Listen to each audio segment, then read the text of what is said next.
Investors, मेरा नाम है दीपेश जोल्दर। मैं पिछले 7 सालों से इंडियन स्टॉक मार्केट्स में इन्वेस्ट कर रहा हूँ। नाउ इन 7 सालों के दौरान मैंने कई उतार चढ़ाव देखे, कई सारे मैंने स्टॉक मार्केट क्रैशेस देखे, कई सारी मैंने ग्लोबल वरीज देखी। पर इन 7 साल देने के बाद स्टॉक मार्केट के अंदर में मैंने जो कुछ भी लर्निंग्स मेरी रही हैं, जो भी मेरे एक्सपीरियंसेस रहे हैं, मैं चाहता हूँ इस चैनल के मीडियम से मैं वो सारी की सारी लर्निंग्स, वो सारा का सारा एक्सपीरियंस आप सभी तक पहुंचा सकूं। Now the main motive for me to start this channel is not to just share the information, but it is to start a revolution. Now, right from this moment, we are on a mission to make India financially independent. Now, इससे पहले कि हम ये बात करें कि stock market में invest कैसे करते हैं, ये जान लेना बहुत इंपॉर्टेंट होगा कि स्टॉक मार्केट में ही क्यों इन्वेस्ट करें, और let's say why should you invest in the stock market. Now, अगर हम इंडिया की बात करें तो we Indians are the best savers in the world. Now मैं ये बात दावे के साथ कह सकता हूं कि जहां तक बात सेविंग्स की है, हम इंडियंस का कोई तोड़ नहीं है। We Indians are the best savers in the world. Now मैं ये चाहता हूं कि जितने अच्छे हम हमारी मेहनत से कमाए हुए पैसे को सेव करने में है, उतने ही अच्छे या फिर उससे भी अच्छे हम उन मेहनत से कमाए हुए पैसों को इन्वेस्ट करने में भी बने। तो चलिए हम एक एग्जाम्पल सा लेते हैं कि एक एवरेज इंडियन की अगर हम बात करें तो वो अपने कमाए हुए पैसों को कहां इन्वेस्ट करेगा, या फिर वो मोस्ट लाइकली उन पैसों को कहां इन्वेस्ट करता है। तो अगर हम बात करें तो 3 एवेन्यूज सामने आते हैं। सो क्या है ये 3 avenues? First would be bank deposit या फिर fix deposit, second would be gold में इन्वेस्ट कर सकते हैं आप। And the third and the final investment option for an average Indian, वो भी अगर उसके पास एक कंसिडरेबल अमाउंट ऑफ मनी है तब होगा रियल एस्टेट। चलिए हम एक एग्जाम्पल से समझते हैं कि अगर आपने लेट्स से आज से 40 साल पहले आपने एक सपना देखा होता, या फिर आपने एक प्लानिंग की होती कि आपके पास 10,000 रुपए हैं और आप चाहते हैं कि वो 10,000 रुपए आप उस तरह से इन्वेस्ट करें, इस तरह से आप उन 10,000 को निवेश करें कि 40 साल बाद जब आप वो पैसों को रिडीम करें, जब वो पैसे आप वापस लें, तो वो एक इतनी बड़ी धनराशि, एक इतना बड़ा अमाउंट हो जाए जिस अमाउंट से आप ना केवल रिटायर हो सके, बट आपको एक इतना बड़ा कॉर्पस, एक इतना बड़ा अमाउंट मिले जिसके बाद आप अगर एक दिन भी जीवन में काम नहीं करते हैं तो आने वाले 10, 20, 25, 30, 40 सालों तक आप बिना कुछ काम करे आप उस पोजीशन में हो कि आप अपने खर्चे खुद उठा सके। मोरओवर, ना केवल उतना बल्कि आप अपने फाइनेंशियल ड्रीम, जो कि हो सकते हैं आपका वर्ल्ड टूर करना हो, आपको कोई यॉट खरीदना हो, कोई बंगलो खरीदना हो, वो भी पूरा कर सकें। तो चलिए देखते हैं, अगर हम इन 3 जो कि मोस्ट पॉपुलर एवेन्यूज हैं ऑफ इन्वेस्टमेंट्स इंडिया में, अगर उसमें इन्वेस्ट किया होता तो क्या रिजल्ट्स होते हैं। चलिए स्टार्ट करते हैं हम फिक्स डिपॉजिट से। Now average on an average ये देखा गया है कि बैंक डिपॉजिट्स में आपको हिस्टोरिकली 7 से 7.5% का रेट ऑफ इंटरेस्ट मिलता है। इसका मतलब ये है कि अगर आप अपने पैसे बैंक में रखते हैं तो आपको सालाना 7 से 7.5% का ब्याज दर मिलता है।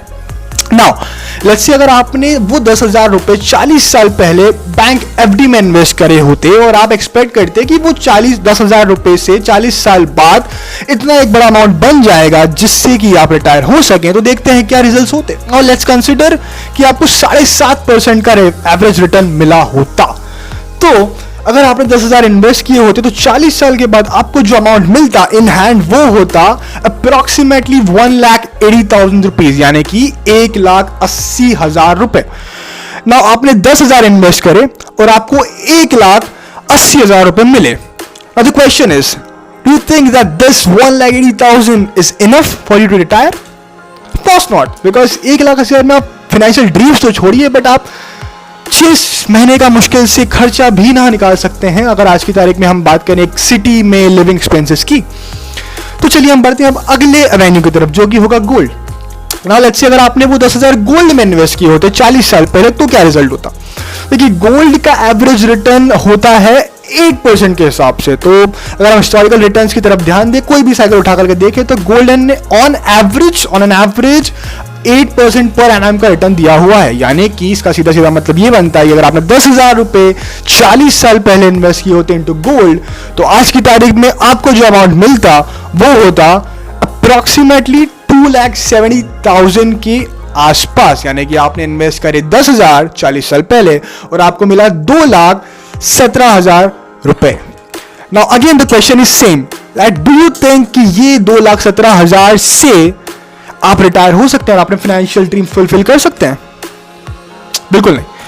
तो चलिए अगली एवेन्यू की तरफ बढ़ते हैं, जो कि हमारा लास्ट एंड फाइनल एवेन्यू होगा, जो कि होगा रियल एस्टेट। तो देखिए, इससे पहले कि हम ये बात करें कि रियल एस्टेट में इन्वेस्ट करके आपको रिटर्न्स कितने मिलते हैं, रियल एस्टेट के चार्जेस को जान लेना बहुत इंपॉर्टेंट है, because unlike the other options available, real estate के चार्जेस बहुत ही ज्यादा होते हैं। तो सबसे पहले जब आप एक real estate piece of land खरीदने जाते हैं तो आपको सबसे पहला जो चार्ज देना पड़ता है वो होता है brokerage. And now unlike stock market, जैसे कि मैं स्टॉक मार्केट की बात करूं तो मेरे ब्रोकर से जो चार्ज मेरे को पड़ता है, ब्रोकरेज जो चार्ज करता है वो होता है एट मैक्स 20 रुपए पर ट्रेड। तो 20 रुपए से ज्यादा का ब्रोकरेज नहीं ले सकता हूं, डिस्काउंट ब्रोकर की मैं बात कर रहा हूं। बट ऐसा कुछ भी रियल एस्टेट में नहीं होता है। रियल एस्टेट में ब्रोकरेज इज अनलिमिटेड। तो रियल एस्टेट में ब्रोकरेज आपको बहुत ही ज्यादा हैवी ब्रोकरेज देना पड़ता है। तो चलिए बात करते हैं आगे क्या होता है। अगर आप ये real estate piece of land को 40 साल के लिए होल्ड करते हैं तो हर साल आपको गवर्नमेंट को टैक्सेस पे करने होते हैं, जो कि लैंड टैक्स जिसे कहते हैं।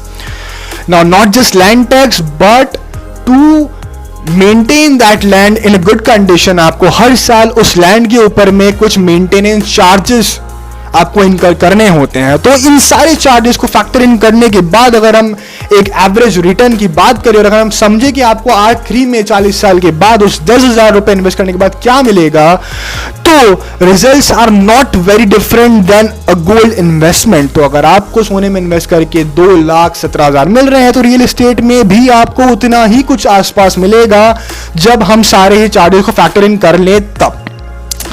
तो हमने जो एग्जाम्पल देखा इससे ये बहुत क्लियरली सामने आ रहा है कि आप अगर गोल्ड, रियल एस्टेट या फिर बैंक डिपॉजिट्स में इन्वेस्ट करते हैं, 10,000 रुपए आपने करे होते 40 साल पहले, तो आप कहीं से कहीं तक इतना अमाउंट नहीं बना पा रहे हैं जिससे आप रिटायर हो सके, let alone your financial dreams की तो हम बात ही ना करें।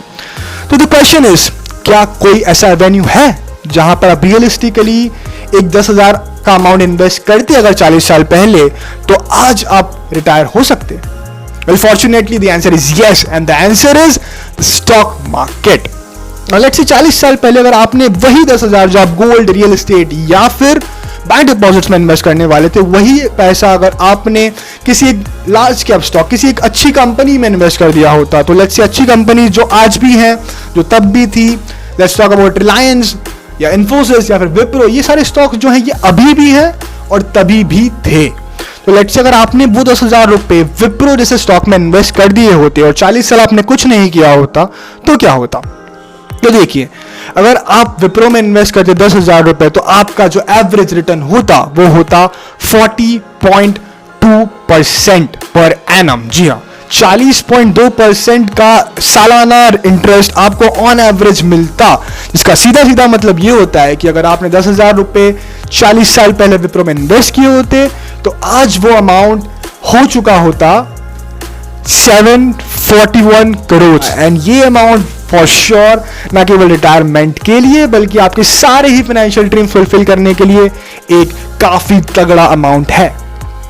तो आई होप इस एग्जाम्पल से, इस पूरे डिस्कशन से ये आपको क्लियर हो चुका होगा कि why you should be investing your hard earned money into stock markets. क्यों आपको स्टॉक मार्केट में ही इन्वेस्ट करना चाहिए अगर आप अपने फाइनेंशियल गोल्स को फुलफिल करना चाहते हैं। नाउ मेरे पूरे 7 साल के एक्सपीरियंस से जो भी मैंने सीखा है, जितना मैंने पढ़ा है, जो मैंने इन्वेस्टर्स को स्टडी किया है, उस सब के बाद मैं ये बात दावे के साथ कह सकता हूं, I can vouch for this fact कि अगर आप लंबे समय के लिए कोई भी फाइनेंशियल गोल आपका हो सकता है, चाहे वो शादी कराना हो, चाहे वो बच्चों की एजुकेशन हो, चाहे वो आपकी फाइनेंशियल प्लानिंग, रिटायरमेंट प्लानिंग हो, कुछ भी goal could be anything, home plan कर रहे हो, आप एक हाउस खरीदना चाहते हो, कुछ भी हो सकता है, सबके लिए best investment option would be the stock market.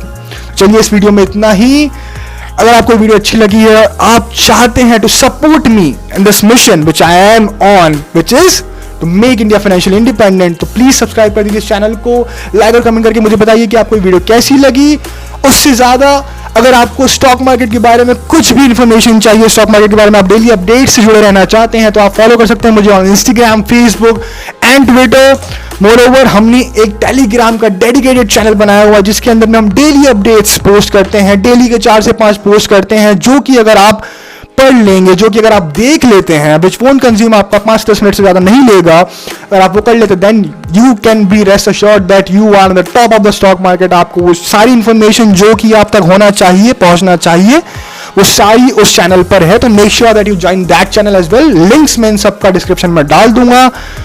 Till then, never forget, we are on a mission to make India financially independent.